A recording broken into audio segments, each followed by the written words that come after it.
High, কেমন আছো তোমরা সবাই? আমি আরও একটি সুন্দর ভিডিও নিয়ে চলে এসেছি। দেখতে পাচ্ছ চারিপাশটা কেমন অন্ধকার। সকাল থেকেই বৃষ্টি হচ্ছে জানো। এখন আবার মেঘ করেছে, মনে হচ্ছে আবার বৃষ্টি হবে। ভালো লাগে না। এ বাবা, বলতে বলতেই শুরু হয়ে গেল বৃষ্টি। চলো যা যাক। এসে দেখছি বাপরে, এত প্রজেক্টের কাজ জমে আছে। আর বেশি কথা বলবো না বাবা, চলো প্রজেক্টের কাজগুলো করে নেওয়া যাক। বসে পড়েছি আমি প্রজেক্টের কাজে। কি একটা চেক করছিলাম, চেক করতে করতে পেজ উল্টোচ্ছি, পেজ উল্টোতে কি একটা খুঁজতে খুঁজতে আমার চোখের সামনে পড়লো এটা।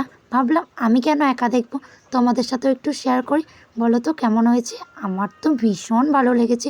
প্রত্যেক কটা ছবি এতটা সুন্দর হয়েছে আর এতটা ক্লিন, কি বলবো। আমার খুব ভালো লেগেছে, এতটা সুন্দর হয়েছে। অলমোস্ট আমার কাম শেষ। আর দেখতে পাচ্ছ আমার চোখ মুখ একদম ফুলে গেছে। আমি একটু ঘুমাবো, ঘুম থেকে উঠে দেখা হচ্ছে। ঘুম থেকে উঠে আমি একটা চলে আসলাম মিষ্টির দোকানে মিষ্টি কিনতে। শুধু কি কাজই করবো, একটু তো মিষ্টিও খেতে হবে, তাই না? চলো টাটা।